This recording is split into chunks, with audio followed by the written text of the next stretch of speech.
BRS party పరిస్థితి ఏమవుతోంది? రాబోయేటువంటి ఆంధ్రప్రదేశ్ ఎన్నికల్లో అక్కడ పార్టిసిపేట్ చేస్తదా? లేకపోతే పూర్తిగా భూస్థాపితం అయిపోయినట్టేనా అసలు ఎన్నికల్లో పార్టిసిపేట్ చేయకుండానే? అసలు ఏంటి బీఆర్ఎస్ పరిస్థితి? ఈ అంశానికి సంబంధించి వారి విశ్లేషణ మనతో పంచుకోవడానికి ఈరోజు మనతో పాటు ఉన్నారు senior journalist, senior political analyst CS Rao గారు ఉన్నారు. వారితో మాట్లాడదాం. హాయ్ అండి. అలాగే సౌజన్య. అంటే బీఆర్ఎస్ పార్టీ పరిస్థితి అసలు ఎలా ఉండబోతుంది ఆంధ్రప్రదేశ్లో? రాబోయేటువంటి లోక్సభ ఎన్నికల్లో పార్టిసిపేట్ చేసేటువంటి అవకాశం ఉంది అనుకోవచ్చా? ఇలాంటి ప్రశ్నలు రావడానికి కారణం ఏంటి? ఆంధ్రప్రదేశ్లో బీఆర్ఎస్ పార్టీ ఒక ఆఫీసును ఓపెన్ చేసింది, ఒక కార్యాలయాన్ని ఓపెన్ చేసింది కదా. కార్యాలయాన్ని ఓపెన్ చేసి ఆంధ్రప్రదేశ్ బీఆర్ఎస్ శాఖకు సంబంధించిన అధ్యక్షుడిని తోట చంద్రశేఖర్ని నియమించింది. రాబోయేటువంటి రోజుల్లో మేము దేశవ్యాప్తంగా దేశకి నేత కేసీఆర్ కాబోతున్నారని ఒక ప్రచారం చేసింది. అందుకే కదా ఈ ప్రశ్నలన్నీ వస్తున్నాయి. సో ఇప్పుడు తెలంగాణలోనే బీఆర్ఎస్ పార్టీ లేదు. సో ఇప్పుడు ఏం చేయబోతుంది? ఆసక్తికరమైనటువంటి అంశం. సో కాబట్టి ఇప్పుడు బీఆర్ఎస్ పార్టీ తెలంగాణ వరకు పరిమితమై లోక్సభ ఎన్నికలకు వెళ్ళబోతుందా 2024లో, లేదంటే ఆంధ్రప్రదేశ్లోకి కూడా ఎంటర్ అవుతుందా? ఆంధ్రప్రదేశ్లో అసెంబ్లీ ఎన్నికలు రాబోతున్నాయి. 2024 అసెంబ్లీ ప్లస్ లోక్సభ రెండు కలిసి రాబోతున్నాయి.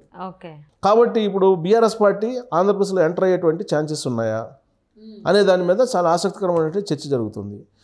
ఉన్నాయి అనేది ఒక కోణం నుంచి తీసుకోవచ్చు. ఎందుకంటే అక్కడ ఆల్రెడీ పార్టీ ఆఫీస్ని విజయవాడలో ఓపెన్ చేశారు. విజయవాడలో ఓపెన్ చేయడంతో పాటు అక్కడ పార్టీ అధ్యక్షుడిని తోట చంద్రశేఖర్ని అనౌన్స్ చేశారు. తోట చంద్రశేఖర్ ఆల్రెడీ పనిచేస్తున్నారు బీఆర్ఎస్ పార్టీకి. అంతకుముందు ఆయన జనసేనలో కీలకంగా వ్యవహరించారు. ఇప్పుడు బీఆర్ఎస్ పార్టీలకి అధ్యక్షుడిగా మారి ఆయన ఒక ప్రయాణం చేస్తున్నారు ఆ పార్టీలో. సో ఇప్పుడు ఆయన ఆ పార్టీలో ఉంటారా లేదా అనేది ఒక సందేహం వస్తుంది ఇప్పుడు. ఎందుకంటే తెలంగాణలో బీఆర్ఎస్ పార్టీ అధికారాన్ని కోల్పోయింది. అధికారంలో ఉన్నప్పుడు దేశకీ నేత అంటూ అన్ని రాష్ట్రాల్లో బీఆర్ఎస్ పార్టీకి సంబంధించినటువంటి వాళ్ళు వెళ్ళి రకరకాలుగా ప్రయత్నాలు చేశారు.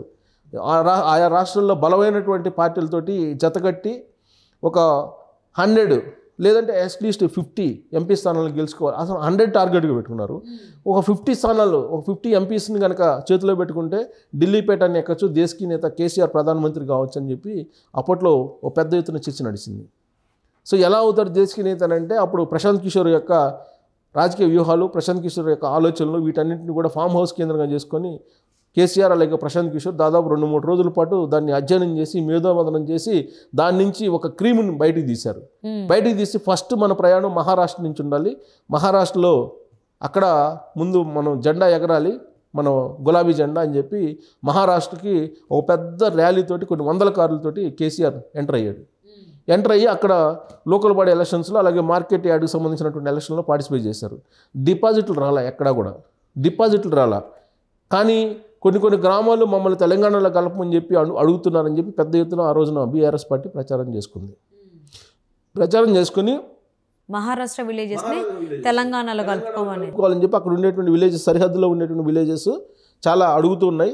మాకు తెలంగాణ మోడల్ కావాలి, తెలంగాణలో ఉండేలాగా మాకు స్కీములు కావాలి, తెలంగాణలో బీఆర్ఎస్ పార్టీ అనేక స్కీములని అమలు చేస్తుంది, అలాంటి స్కీములు మాకు కావాలని చెప్పి అక్కడి నుంచి రివోల్ట్ వస్తుంది, విప్లవం వస్తుంది. కాబట్టి రాబోయేటువంటి రోజుల్లో మేము మహారాష్ట్ర నుంచి పోటీ చేస్తాం, మేమే అధికారంలోకి రాబోతున్నాం మహారాష్ట్రలో, మాకు ఎంపీ స్థానాలు కూడా ఎక్కువ రాబోతున్నాయి అని చెప్పి అప్పట్లో చేసినటువంటి ప్రచారం. ప్లస్ ఒక పెద్ద ర్యాలీగా ఆయన షోలాపూర్కి కూడా వెళ్ళారు కేసీఆర్. షోలాపూర్కి కొన్ని వందల వెహికల్స్ తోటి షోలాపూర్ వెళ్తే అక్కడ వాళ్ళు ఆశ్చర్యపోయారు. ఎందుకంటే అక్కడ ఇంత షో చేసేవాళ్ళు ఎవరు లేరు, ఇంత పెద్ద ఎత్తున ర్యాలీ చేసేటువంటి లీడర్లు ఎవరు లేరు. ఒకసారిగా కేసీఆర్ వెళ్ళేటప్పటికి వాళ్ళు కూడా ఆశ్చర్యపోయారు. అక్కడ కొన్ని వందల కోట్ల రూపాయలు ఖర్చు పెట్టి దేశకీ నేత అని చెప్పి ఒక ప్రచారం కూడా చేశారు. గ్రామాల్లో గ్రామస్థాయి లీడర్లు, నియోజకవర్గానికి సంబంధించి కొంతమంది లీడర్లను కూడా చేర్చుకోవడం జరిగింది. హోర్డింగ్లు కూడా పెద్ద ఎత్తున అప్పుడు మహారాష్ట్రలో వెలిసినాయి. సో దీన్ని చూసినటువంటి వాళ్ళు కేసీఆర్ రాబోతున్నారు దేశకీ నేత అనేటువంటి ఒక ప్రచారం చేశారు. అక్కడి నుంచి హర్యానాకి వెళ్ళారు, పంజాబ్కి వెళ్ళారు, అలాగే బీహార్ వెళ్ళినటువంటి సందర్భంగా అక్కడ రైతులు ఆత్మహత్యలు చేసుకుంటే వాళ్ళ కుటుంబాలకి ఆర్థిక సహాయం చేశారు. ఇక్కడ నుంచి తెలంగాణ ప్రభుత్వం ఆర్థిక సహాయం చేస్తుంది. దేశవ్యాప్తంగా కూడా మా మోడల్ అద్భుతం, రైతు బంధుకు సంబంధించినటువంటిది, దేశవ్యాప్తంగా రైతు బంధు ఇలాంటివన్నీ మేము ఇస్తాము, రాబోయే రోజుల్లో మేము ఢిల్లీ పేట వ్యక్తి అని చెప్పి పెద్ద ఎత్తున ఓ ప్రచారం చేశారు. సీన్ కట్ చేస్తే తెలంగాణలో అధికారం కోల్పోయింది. సో ఇప్పుడు ఏం చేయబోతారు అని అంటే కేసీఆర్ రివ్యూ మీటింగ్ పెట్టారు. కేసీఆర్ రివ్యూ మీటింగ్ ఎంపీలతోటి పెట్టడం జరిగింది. రాబోయేటువంటి రోజుల్లో మనం ఎంపీలు ఎన్ని గెలుచుకోవడానికి ఎన్ని టార్గెట్గా చేసుకోవాలనే దాని మీద వాళ్ళు రివ్యూ మీటింగ్లు పెట్టుకున్నారు నందినగర్లో. ఎందుకు ఆయన ఫామ్ హౌస్లో కాల్జారి పడ్డారు. పడిన తర్వాత యశోదకు వచ్చారు. యశోదలో ఇమీడియట్గా రీప్లేస్మెంట్ చేసుకొని రెండో రోజు ఆయన రికవర్ అయిపోయి రెండో రోజే నడిచారు ఆయన. అదొక అద్భుతంగా అప్పుడు చెప్పుకున్నారు. అంటే 70 సంవత్సరాల ఏజ్లో హిప్ రీప్లేస్మెంట్ చేసుకొని వెరీ నెక్స్ట్ డే నడవడం అనేది అది కేసీఆర్కే సాధ్యం అని చెప్పి అందరూ సోషల్ మీడియా వేదికగా చేసుకొని సగర్వంగా ట్వీట్లు కూడా చేసుకున్నారు. తర్వాత డిశ్చార్జ్ అయ్యి నందీనగర్కి వచ్చారు. నందీనగర్ హౌస్ అనేది ఆయనకు సెంటిమెంటు అనేది ఉద్యమకారులు చెప్తుంటారు. అక్కడి నుంచి ఉద్యమాలు నడిపారు. ఆ ఉద్యమ పార్టీగా అవతరించినటువంటి టీఆర్ఎస్ పార్టీ ఉద్యమ పార్టీగా ఆ రోజు అంచెలంచెలుగా ఎదుగుతూ అధికారంలోకి రావడం జరిగింది. దాన్ని దేశీయ నేత లెవెల్లో బీఆర్ఎస్ పార్టీగా రూపాంతరం చెందించారు. అంటే భారతదేశ వ్యాప్తంగా మా సేవలు ఉండాలి, కేవలం తెలంగాణకే కాదు, తెలంగాణ మోడల్ అనేది భారతదేశ వ్యాప్తం చేయాలనే ఉద్దేశంతో బీఆర్ఎస్ పార్టీని చేయడం జరిగింది. అదే క్రమంలో మా దగ్గర ఫండ్స్ ఉన్నాయి, మేము దేశవ్యాప్తంగా ఎవరైతే బలమైనటువంటి ప్రాంతీయ పార్టీలు ఉన్నాయో వాటన్నిటికీ మేము ఫండింగ్ చేస్తాము, మాకు సపోర్ట్ చేయండి అని చెప్పి ఒక హామీ ఇచ్చినట్టు, ఒక ఆఫర్ ఇచ్చినట్టు కేసీఆర్ ఒక జాతీయ మీడియా సంబంధించినటువంటి ఒక విలేకరికి చెప్పినట్టు ఆ విలేకరి లీక్ చేశాడు. సో కేసీఆర్ దగ్గర ప్లెంటీ ఆఫ్ మనీ ఉన్నాయి, అవన్నీ కూడా బలమైనటువంటి పార్టీలకి దేశ స్థాయిలో ఉన్న బలమైన పార్టీలకి ఇవ్వాలని చెప్పి అనుకుంటున్నాడు ఆయన అని చెప్పి ఆయన చెప్పడం జరిగింది. ఆ వార్త పెద్ద న్యూస్గా దేశవ్యాప్తంగా కూడా వచ్చింది అది.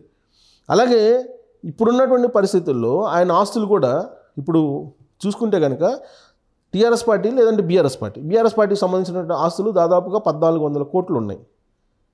ఓన్లీ అకౌంట్స్లో ఉండేటువంటి అమౌంట్ 1400 కోట్లు అని చెప్పి ఈ మధ్యలో తేలింది. అలాగే దాంతోపాటు స్థిరాస్తులు, చరాస్తులు కాకుండా చిరాస్తులు కొన్ని కోట్లు ఉన్నాయి. సో 1000 కోట్లు ఉన్నాయని చెప్పి తేలింది. సో ఈ 1000 కోట్ల రూపాయల సంపద అంతా కూడా మాది అని చెప్పి తెలంగాణ సమాజం అంటుంది. ఎందుకంటే టీఆర్ఎస్ పార్టీ అనేది ఒక ఉద్యమ పార్టీ, అది ఉద్యమం కోసం పుట్టినటువంటి పార్టీ, అది మాది, అది కేసీఆర్ కుటుంబం కాదు అని చెప్పి కొంతమంది ఉద్యమకారులు అంటున్నారు. అందుకే తెలంగాణ రక్షణ సేన అనేది ఒకటి ఏర్పాటు చేసి ఆస్తులు మొత్తాన్ని మేము స్వాధీనం చేసుకోబోతున్నాం అనేది వాళ్ళు ఏదో ప్రయత్నాలు చేస్తున్నారు. ఇలాంటి క్రమంలో రాబోయేటువంటి రోజుల్లో ఎంపీ స్థానాలను కనుక కనీసం 10 స్థానాలు కనుక గెలుచుకోకపోతే మన పార్టీ నిలబడేటువంటి అవకాశం లేదు అనేది ఇప్పుడు బీఆర్ఎస్ పార్టీలో అంతర్గతంగా నలుగుతున్నటువంటి చర్చ. అందుకు ఇప్పుడు 10 అనేది ప్రతి వాళ్ళు టార్గెట్గా పెట్టుకుంటున్నారు. బీజేపీ 10 స్థానాల్లో గెలవాలని టార్గెట్గా పెట్టుకుంటుంది, బీఆర్ఎస్ 10 స్థానాల్లో గెలవాలని టార్గెట్గా పెట్టుకుంటుంది, కనీసం 10 స్థానాల్లో గెలుచుకోవాలని చెప్పేసి కాంగ్రెస్ పార్టీ టార్గెట్గా పెట్టుకుంటుంది. అసలు బీఆర్ఎస్ పరిస్థితి ఇప్పుడు తెలంగాణలోనే కొంచెం క్లిష్టంగా ఉంది కదా, ఎందుకంటే కాంగ్రెస్ చేసేటువంటి కామెంట్స్ అన్ని తీసుకోవడం, ప్రతిపక్షంగా ఉంటూ వాళ్ళు చేసేటువంటి అన్నిటికీ కూడా కామెంట్స్కి తిరిగి సమాధానాలు చెప్పుకోవడం, మళ్ళీ కాంగ్రెస్ పార్టీ పైన మళ్ళీ కామెంట్స్ ఇవన్నీ జరుగుతుండగా మళ్ళీ ఒక పక్క వితిన్ మంత్స్లోనే 2-3 మంత్స్లోనే ఇప్పుడు ఆంధ్రప్రదేశ్లో ఎన్నికలు ఉన్నాయి.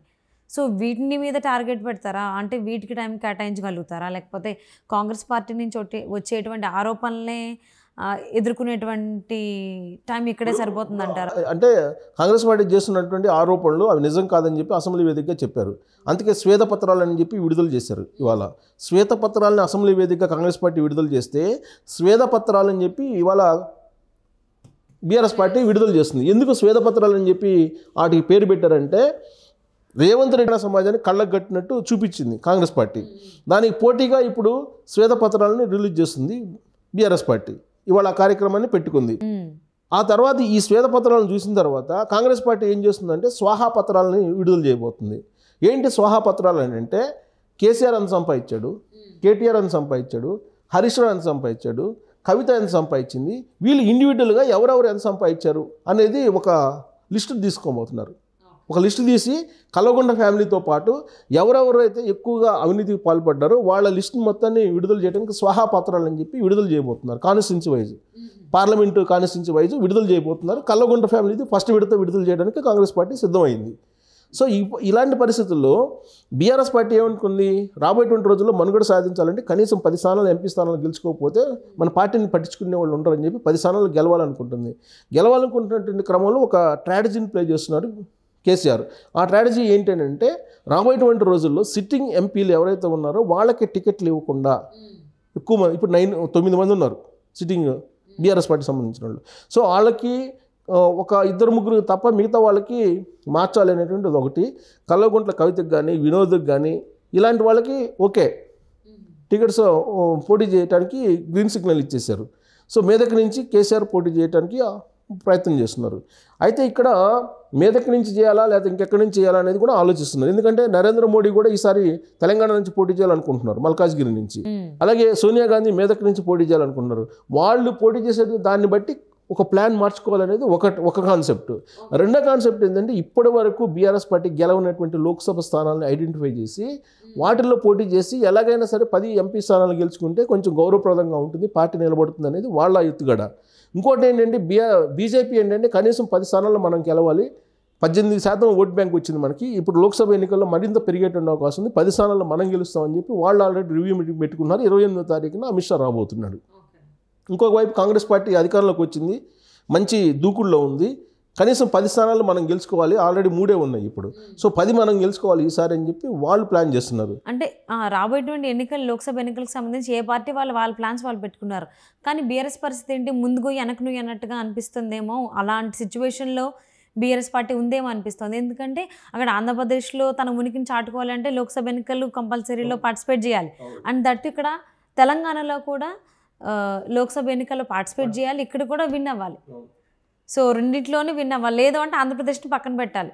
ఫస్ట్ థింగ్, ఆంధ్రప్రదేశ్లోని ప్రజలు ఎవ్వరూ కూడా బీఆర్ఎస్ పార్టీని కనీసం చూడడం కానీ పట్టించుకోవడం కానీ చెయ్యరు అనేది అందరికీ తెలిసింది. 110% పట్టించుకోరు. ఏం చేశారు ఇక్కడ సెటిలర్స్ అనేది మొన్న జరిగినటువంటి ఎన్నికల రిజల్ట్స్లో మనం చూసాం. సో ఇప్పుడు పరిస్థితి ఏంటి, అసలు ఏం చేస్తారు, వదిలేస్తారు ఆంధ్రప్రదేశ్ని అటువైపు కూడా చూడడానికి ధైర్యం చేయట్లా. ఎందుకంటే వన్ కేసు ఆంధ్రప్రదేశ్కి ఎంటర్ అయితే రేవంత్ రెడ్డి కూడా ఎంటర్ అయ్యే అవకాశం ఉంది. అప్పుడు 2 విధాలుగా జగన్మోహన్ రెడ్డి నష్టపోయేటువంటి అవకాశం ఉంది. అందుకని అటువైపు చూసే అవకాశం లేదు. జగన్మోహన్ రెడ్డి కోసం అటువైపు చూడరు. ఓకే, సో బీఆర్ఎస్ పార్టీ రాబోయేటువంటి ఎన్నికల్లో లోక్సభ ఎన్నికలు చేయదు. రెండేంటంటే మహారాష్ట్ర వైపు చూడటానికి కొంచెం పొంచులు వేస్తున్నారు. మహారాష్ట్రలో ఏదైనా అవకాశం ఉందో అటు వెళ్దామని. అంటే ఇక్కడ నష్టపోతే అక్కడికి ఏదన్నా 1-2 ఏమన్నా వస్తాయేమో, పెట్టుబడి పెడితే డబ్బులు పెడతాం కదా, కొంతమందికి వస్తాయేమో అని ఆలోచిస్తున్నారు. సో కాబట్టి ఆంధ్రప్రదేశ్ వైపు చూడటానికి ధైర్యం అనేది ఇప్పట్లో బీఆర్ఎస్ పార్టీ, కేసీఆర్ ఫ్యామిలీ చెయ్యదు.